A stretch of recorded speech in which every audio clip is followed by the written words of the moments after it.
Hi, welcome to Read to Me, Mrs. Avignon. Today I'm going to be reading a National Geographic Kids chapter book called Sacagaweja.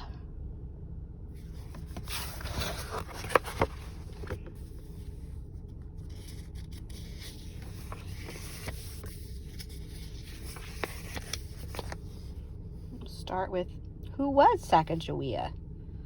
And this is a picture of a movie actress as Sacagaweja. Okay, and we have the pronunciation here, Sacagaweja.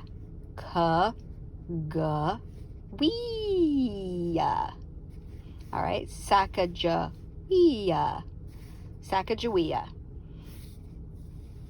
Sacagawea was a young Native American woman. She traveled by boat and on foot for more than 2,600 miles. She and the other courageous explorers camped for more than a year among wild animals like grizzly bears, buffalo, cougars, and wolves. During that expedition across the United States in the early 1800s, Sacagawea helped make history. And if you didn't know, an expedition is just a long journey. I've been on many of those in my life. Growing up Shoshone. Sacagawea was a brave explorer. Not much else is known about her life, but historians believe she was born around 1790. Her village in present-day Idaho sat in the harsh Rocky Mountains. It was not easy for her Shoshone, or Snake Indian people, to find food. As a nomadic tribe, the Shoshone Indians moved between homes to hunt buffalo, wild sheep, salmon, and squirrel. Sacagawea collected berries, seeds, acorns, and even grasshoppers to help provide food for her family. Here's a beautiful scene. It says, Sacagawea's village was near the Salmon River in present-day Idaho. It's quite beautiful. And another word, two words you might not know. Historian, a person who studies history. I would say I'm definitely a historian. I enjoy history very much. And nomadic people. Those are people that move around and search for food. Okay, and here is showing the Shoshone people dug up the roots of camas flowers for food, or camas flowers.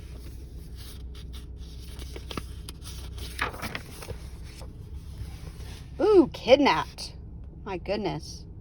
Here is a caption that says, this drawing of Hidatsa warriors on horseback appears on a painted robe made from buffalo skin. All right, when Sacagawea was about 10 years old, a war party from another tribe attacked her family. Young Hidatsa warriors, out to prove their bravery, captured Sacagawea. They took her to live in their village more than 800 miles away. It must have been like moving to a foreign city. The Hidatsa lived in villages along the Knife River in present-day North Dakota. Thousands of people from different tribes lived together. Tree trunks held up large, dome-shaped homes. People spoke different languages, grew crops, and traded fur, buffalo skins, and horses. And here's a picture with the caption saying the Hidatsa people lived in dome-shaped homes like this one. Oh, so it's sounding to me like these type of homes were a little more permanent, and they probably weren't nomadic like the Shoshone were. All right. In the Knife River villages, Sacagawea survived by learning a new way of life. She learned a new language. She tended fields in the spring and harvested corn, squash, beans, and prairie turnips in the summer and fall. She made pottery. She watched ceremonies with dancing, colorful clothing, and music. People in this village celebrated many things, such as the harvest and the return of birds that had flown south for the winter. And here's a little caption. That's a fact. At a historical site in North Dakota, you can visit the village where Sacagawea lived after she was kidnapped. How interesting. And here's another picture. And this picture is a model that shows what the inside of a Hidatsa home looked like. Okay. Pretty interesting. All right, a fur trader's wife. Okay, and this picture and caption says traders would often meet at posts to trade. This art shows a trading post in Canada. Okay, and here we have some fox furs. When Sacagawea was about 15 years old, she married Toussaint Charbonnet. He was a French-Canadian fur trader. As a fur trader's wife, Sacagawea met traders from around the world. She even traded on her own for beads, silver, and cloth. Soon she prepared to have a baby. All right, moving into Lewis and Clark expedition, the Corps of Discovery. In 1803, President Thomas Jefferson made a deal with France that almost doubled the size of the United States. Wow.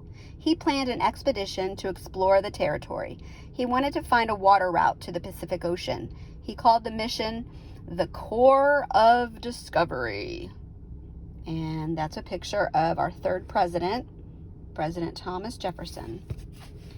And then we have a nice map here with some information. And this is titled the Louisiana Purchase. In 1803, President Thomas Jefferson made a deal with France for land west of the Mississippi River. The deal was called the Louisiana Purchase. Jefferson paid about 3 cents an acre for the land. It stretched to the Rocky Mountains. So you can see the dark yellow or orangish color. That's the Louisiana Territory that Thomas Jefferson purchased from the French. Okay, and an acre is a large unit of land, and a corps is a group of people working together. All right, and here are the guys involved. We have a picture and a caption saying Captain Meriwether Lewis, and we have another picture, Captain William Clark. Captain Meriwether Lewis and Captain William Clark led the expedition. In the spring of 1804, they left St. Louis, Missouri, in a keel boat and a smaller wooden boat called a pirogue. They traveled through areas including what is now Missouri, Nebraska, Iowa, and South Dakota. And a word that might be new to you here is pirogue. It's a small wooden boat. In November, they reached the Knife River villages and planned to stay for the winter. They set up a camp and called it Fort Mandan. So the Corps spent the winter in present-day North Dakota. All right, so in her time, Sacagawea was a young woman in 1804. Many things were different from how they are today. Instead of shopping for groceries, Indian families grew fruits and vegetables and hunted. They stored food for the winter by drying and smoking meat. All right, transportation. Most people traveled on foot or horseback or by boat. School. Not all children went to school. Most young people were taught at home or by tutors.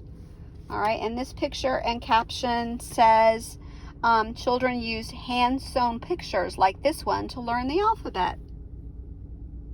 Pretty. They frame it, put it on their wall at home. All right, the most important topic, toys and free time. Woohoo! Okay, check this out. Indian children played with dolls, toy bows, and clay. They competed in ball games. In winter, they had sleds made out of buffalo ribs. Oh my goodness. U.S. events. During this time, in 1804, Thomas Jefferson began his second term as President of the United States. All right, here's the expedition. Over the winter, Lewis and Clark hired Charbonnet as an interpreter. And here's your words to know. An interpreter is a person who puts words in one language into another language. Okay, so they hired Charbonnet as an interpreter. They knew he would bring Sacagawea too. Lewis and Clark needed her because she spoke Shoshone. She could help them talk with the Shoshone Indians to trade for horses. Without horses, the Corps of Discovery might not make it across the Rocky Mountains. Okay, here's another picture with Lewis and Clark, with Charbonnet and his wife Sacagawea. And it says, the caption says, Lewis and Clark meet Charbonnet at Fort Mandan. In February 1805, Sacagawea gave birth to Jean-Baptiste Charbonnet. Captain Clark nicknamed him Pompey. When the Corps left in April, it had 33 crew members, including Charbonnet, Sacagawea, Pompey, and one large dog. So a lot of times when they could, the Corps of Discovery, they traveled in boats. That's what that caption says to describe that picture. All right, and then we have another little fact. It says, seeing Sacagawea and Pompey in the group, Native Americans understood that the expedition was a peaceful mission. In his own words, it says, the sight of this Indian woman confirmed those people of our friendly intentions, as no woman ever accompanies a war party of Indians in this quarter. And that is what Captain Clark said, October 19th, 1805. So just the presence of Sacagawea and her baby helped the expedition keep the peace with the Native Americans they encountered. Quick thinking. Sacagawea's language skills were important to the mission, but it wasn't long before she helped the Corps in other ways, too. One day, high winds tipped one of the boats. Water poured in, soaking important items. Sacagawea fished journals, compasses, books, clothing, and other valuable supplies out of the water. It took 3 days for everything to dry. In his journal, Captain Clark noticed Sacagawea's calm, quick thinking. And here is Lewis and Clark's pocket compass, which she rescued from the waters. Okay, and here is some of the pages from Clark's journals. And in his own words, this is what Captain Clark said in 1806. The Indian woman pointed to the gap through which she said, we must pass. So the lady knew where she was going.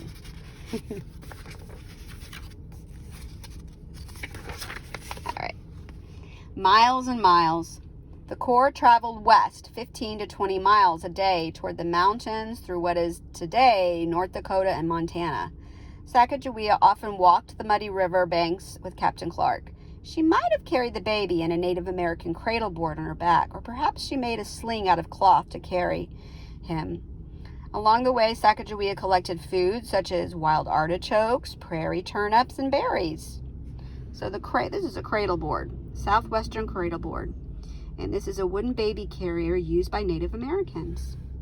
That's a fact. The Corps of Discovery collected items like rock samples, a buffalo hairball, and a sheep horn.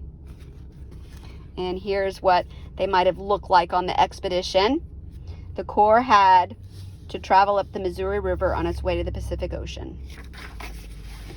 Okay, finding the Shoshone. After months of traveling, Sacagawea recognized the area where the Shoshone would be hunting buffalo in summer. She pointed it out to the Corps. Soon, Captain Lewis met with the Shoshone chief about trading for horses. When Captain Lewis asked Sacagawea to be an interpreter for the meeting, she realized that the chief was her brother, Kamiyawate. After a tearful reunion, he told her that most of their family was gone. Sacagawea was overjoyed to find her brother, but she was saddened to hear about her family. And here she are. Sacagawea is introducing her family, or her brother to her son. To the west. All right. Sacagawea left her brother and headed west with the Corps. Crossing the Rocky Mountains meant day after day of walking across rough land, exhaustion, bitter cold, and very little food. When they finally neared the Pacific Ocean, or the Pacific coast, Captain Lewis carved his name and the date into a tree. They had reached their goal. Now they faced another long winter before they could return east. One day, Lewis and Clark went to see a whale carcass. Carcass. That's the dead animal of an animal. The dead body of an animal. All right, so a whale carcass is dead. A dead whale. Oh. Sacagawea wanted to see it too. There she saw the ocean for the first time. She called it the Big Lake. During the long journey eastward, the Corps returned Sacagawea, Pompey, and Charbonnet to their home. Then the rest of the Corps continued east. They had mapped unknown western land, rivers, and mountains. They brought back stacks of journals filled with details about Native Americans.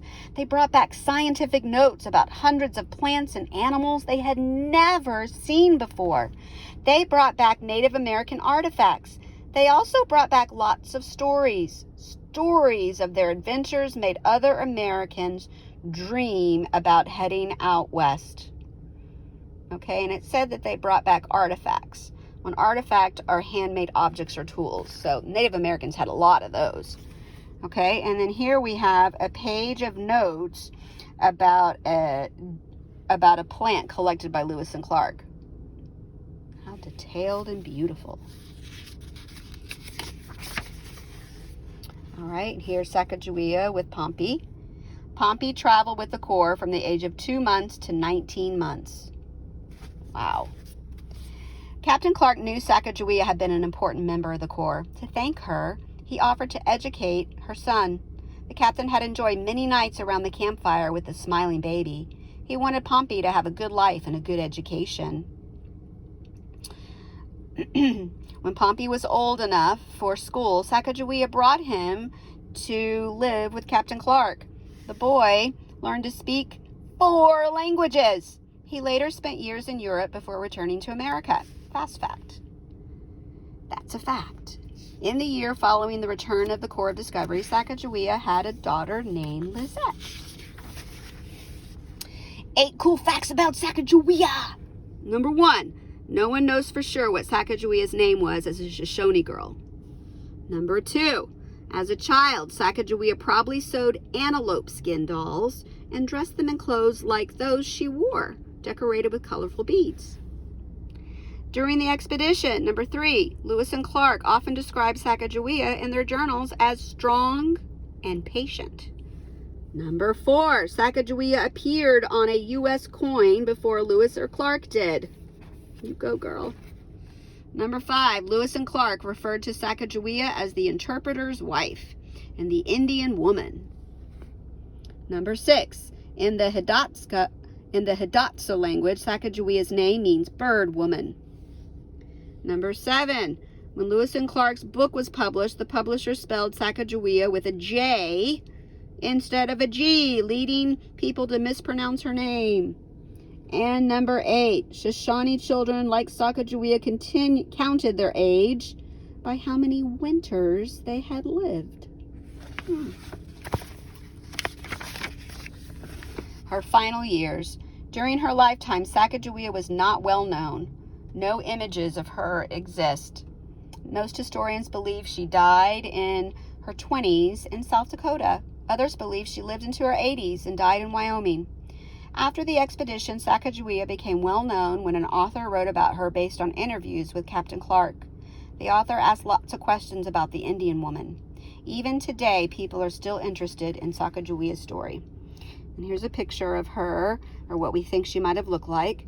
And this is actually an actress on the set of Night at the Museum 2 in 2008. Okay, and here's another. This is a needlepoint from the 1930s of her. And here is a reenactment from 2006. And look at this. Here's a postage stamp from 1994. Beautiful. In honor of Sacagawea, in the years following the Corps of Discovery's journey, Sacagawea became known as a heroine. She was a strong, smart woman who helped the expedition. Now today you can visit a monument in Sacagawea's honor near her birthplace in what is now Salmon, Idaho. And this is the Sacagawea Memorial in Salmon, Idaho. All over the United States, statues, monuments, memorials, parks, mountain peaks, schools, and other landmarks celebrate her courage and her role in American history. Okay, and they mention the word memorial, and a memorial is something created to remind people of a person, event, or important idea. If you look here, people in Washington State named this rock